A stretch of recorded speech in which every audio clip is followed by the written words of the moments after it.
তুমি বলো মন ভাঙা মসজিদ ভাঙার সমান। তোমাকে ওই মেয়ে বলে যে শোনো হারাম, আমি যাব না, শোনো হারাম, আমি তোমার সাথে সম্পর্ক রাখতে পারবো না। আমি বক্তব্য শুনেছি জেনাকারীর বিভৎস শাস্তি হবে, যা জাহান্নামে ইউনিক শাস্তি হবে জেনার বিচারের। মেয়ে বলল যে আমি শুনেছি জাহান্নামে জেনাকারীর ইউনিক শাস্তি হবে, ওর লজ্জাস্থানের দুর্গন্ধই হবে বাকি অন্যান্য জেনাকারীদের শাস্তি।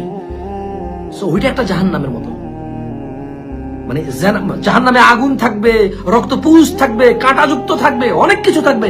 এর মধ্যে আরেকটা শাস্তি থাকবে জাহান্নামীদের জন্য, জেনাকারীদের লজ্জাস্থানের দুর্গন্ধে জাহান্নামীরা টিকবে না। That's one another kind of punishment. So আমি তোমার সাথে সম্পর্ক রাখতে পারবো না। তুমি বলছো যে মন ভাঙা মসজিদ ভাঙা সমান, আমাকে ধোকা দিবা, আমাকে ধোকা দিয়া মানুষকে ধোকা দিয়ে আল্লাহকে পাবা। তুমি ওই মেয়েকে আল্লাহর নাম বিক্রি করতেছ। তোমার সাথে জানা না করলে সে আল্লাহকে ধোকা দিয়ে দেবে। তোমার সাথে জানা না করলে সে আল্লাহকে ধোকা দিয়ে দেবে। জালেম,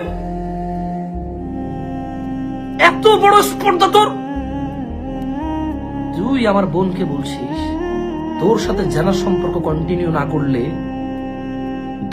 ধোকাবাজ বলে সে গণ্য হবে।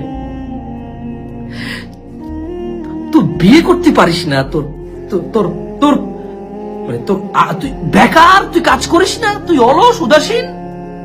তোর বাবা যে তোকে জন্ম দিয়েছে সে তোর শুধু দুনিয়া কি কামাবি, কি খাবি, কি পড়বি এটা টেনশন করে।